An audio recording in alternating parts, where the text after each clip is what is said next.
বিমান বাংলাদেশ এয়ারলাইন্সের ঊর্ধ্বতন কর্মকর্তাদের যোগসাজশেই আকাশপথে স্বর্ণের চোরাচালান চলে বলে নানা মহল থেকেই সন্দেহ ছিলই।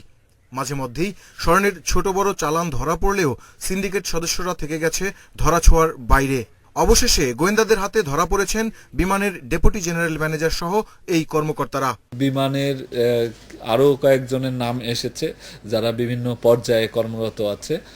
এছাড়াও আরও 2-1 পাবলিক আছে যাদের সম্পৃক্ততা যাচাই করে তাদেরকে আমরা আইনের আওতায় নিয়ে আসব। বিভিন্ন পর্যায়ের আছে, কিছু আছে একেবারেই মানে বিমান বালা পর্যায়ের, কেবিন ক্রু, এই টাইপের আরও কারো সম্পৃক্ততা এসেছে।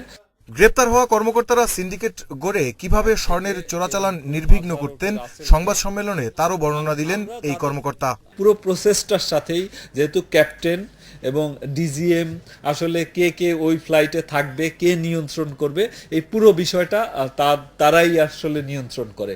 এই সার্টেন ফ্লাইটে আসবে, ওই ফ্লাইটে কাকে ডিউটি দেবে না দেবে এই বিষয়টি তারা নিশ্চিত করে। তো পুলিশ জানায়, গত বৃহস্পতিবার দুবাই থেকে আসা বিমানের একটি ফ্লাইটের কেবিন ক্রু রাসেলকে স্বর্ণের চালান সহ গ্রেপ্তারের সূত্র ধরেই এদের গ্রেপ্তার করা হয়েছে। Mahbub Alam, independent news, Dhaka.